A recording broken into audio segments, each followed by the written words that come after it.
bem-vindas e bem-vindos a mais um vídeo de Direito Internacional.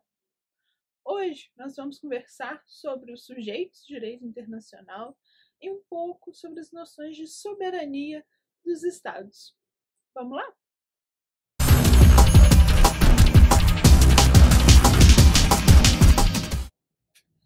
Bem, para falar de sujeitos do direito internacional, logo nos vem à mente os Estados. Os Estados são os sujeitos do direito internacional por excelência. Quando pensamos em direito internacional, pensamos já na relação entre os Estados. Atualmente também pensamos na relação entre os Estados com organizações internacionais ou com os próprios indivíduos, como já nos disse Scioli. Mas, de toda forma, falar em direito internacional automaticamente nos remete à atuação dos Estados no cenário internacional ante a comunidade internacional. Então, sim, os primeiros sujeitos do direito internacional são os Estados. E aí nós vamos poder discutir uma série de questões acerca dos Estados. Por exemplo, como eles surgem, como eles deixam de existir, se eles serão substituídos por outros estados ao deixarem de existir. Esse é o exemplo clássico da URSS, que em muito foi substituída pela Rússia.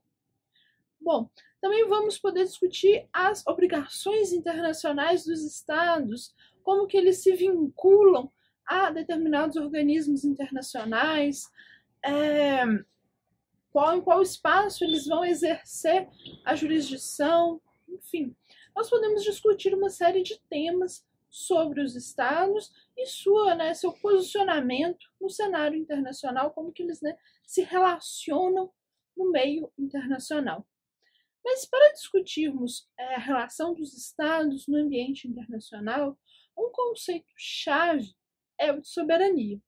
Então vamos a ele.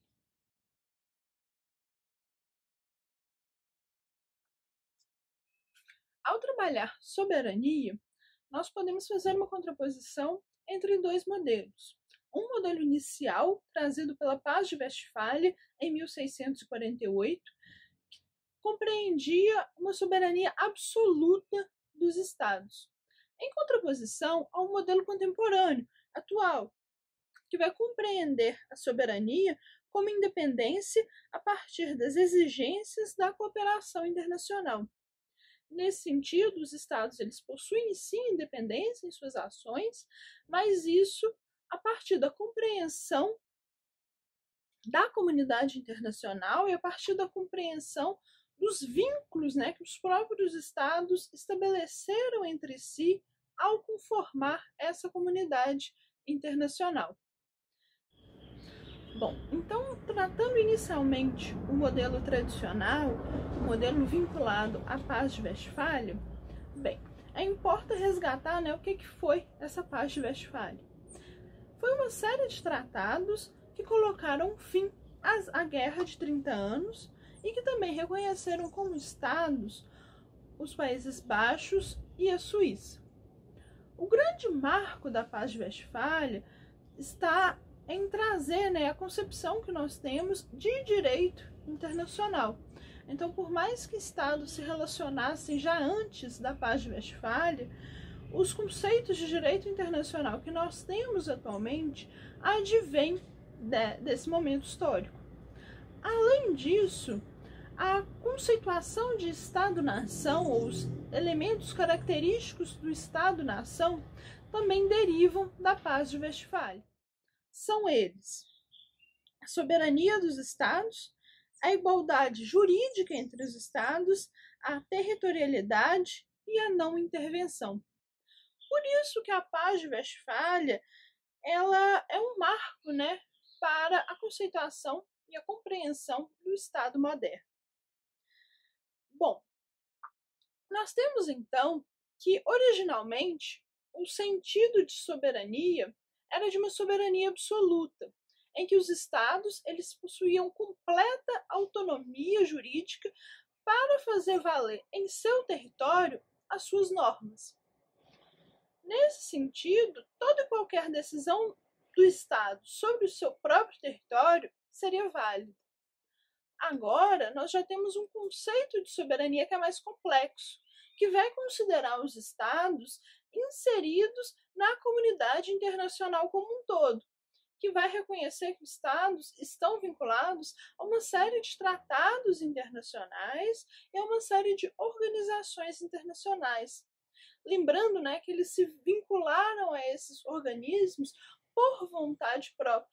Então, aqui nós não estamos eliminando a ideia de soberania, mas a estamos contextualizando em um momento em que o direito internacional se torna muito mais complexo, assim como, né, as próprias relações internacionais, as relações entre os estados e destes com, né, outros sujeitos do direito internacional.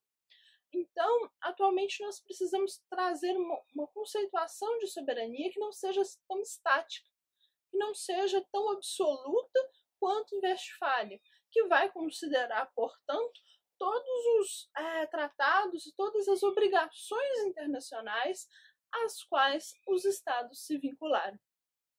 Bem, feita, né, esse parêntese sobre a soberania dos estados, importa continuarmos nossa discussão acerca dos sujeitos do direito internacional.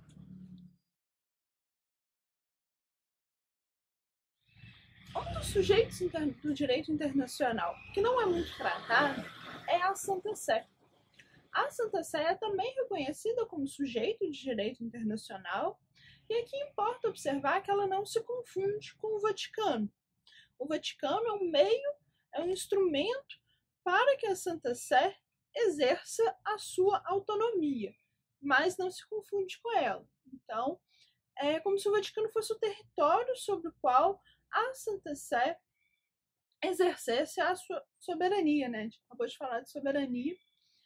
E a Santa Sé é reconhecido como um sujeito sui generis no direito internacional.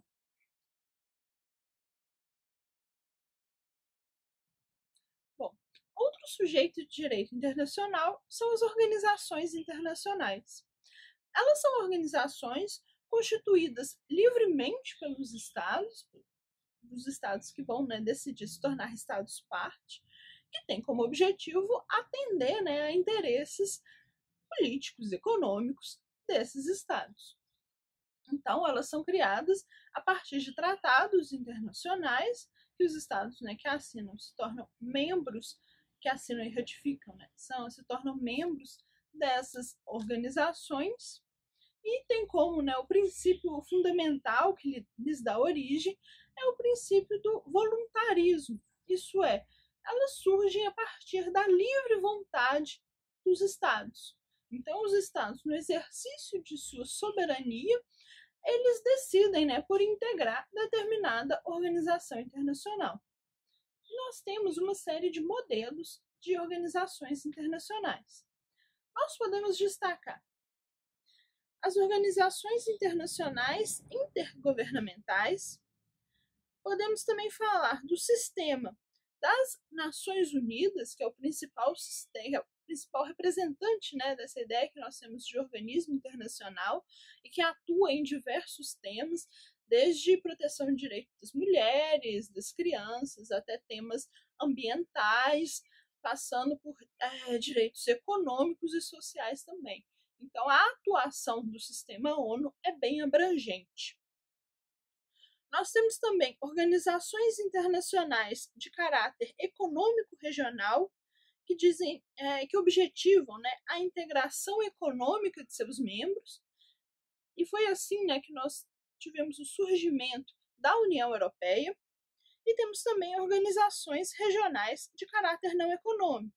E aqui elas vão tratar de interesses diversos dos estados, como é o exemplo da OEA, a Organização dos Estados Americanos, que não tem, né, como base a gestão de questões econômicas, ela trata de outros temas diversos.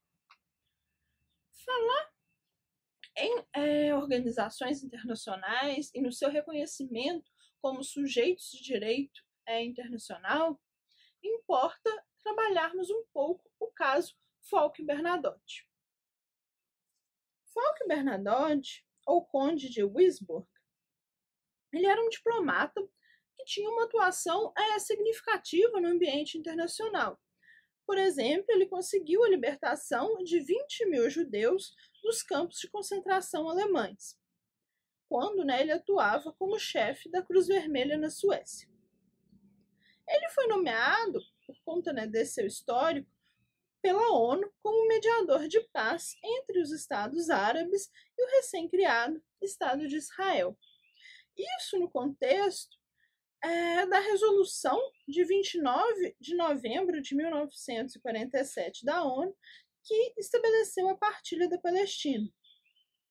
Importa observar também que em 14 de maio de 1948 tivemos a Declaração de Independência do Estado de Israel. E nesse contexto, Bernadotte conseguiu um cessar-fogo de 30 dias. Nesse tempo, ele pretendia e começou a realizar uma viagem entre Cairo, Beirute, Amman e Tel Aviv. Como a partilha da Palestina tinha sido aparentemente um plano desastroso, de acordo com a perspectiva do próprio Bernadotte, seu objetivo era conseguir um acordo no qual Israel cederia Negev e Jerusalém à antiga Transjordânia em troca da Galileia Ocidental, da desmilitarização de Jerusalém e de que os aeroportos de Haifa e Lida se tornassem zonas livres. E, além disso, seria instituída uma imigração livre na região por 2 anos. Contudo, tanto árabes como judeus rejeitaram esse plano do Bernadotte. E nesse contexto, a gente também tinha um grupo israelense de extrema-direita, os Lutadores pela Liberdade de Israel, ou então Gang Stern. Stern é estrela em alemão, então trazendo toda uma simbologia por trás disso.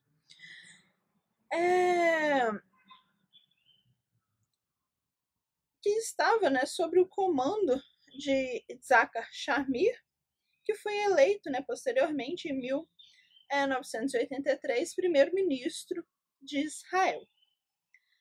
Esse grupo de extrema-direita ele era contrário a esse acordo, ele não via futuro nesse acordo e, por conta disso, quando Bernadotte estava de retorno de uma viagem que fez a Beirute, estava retornando em direção à Palestina, ele sofreu um atentado em 17 de setembro de 1948. Então aqui nós temos alguns elementos interessantes.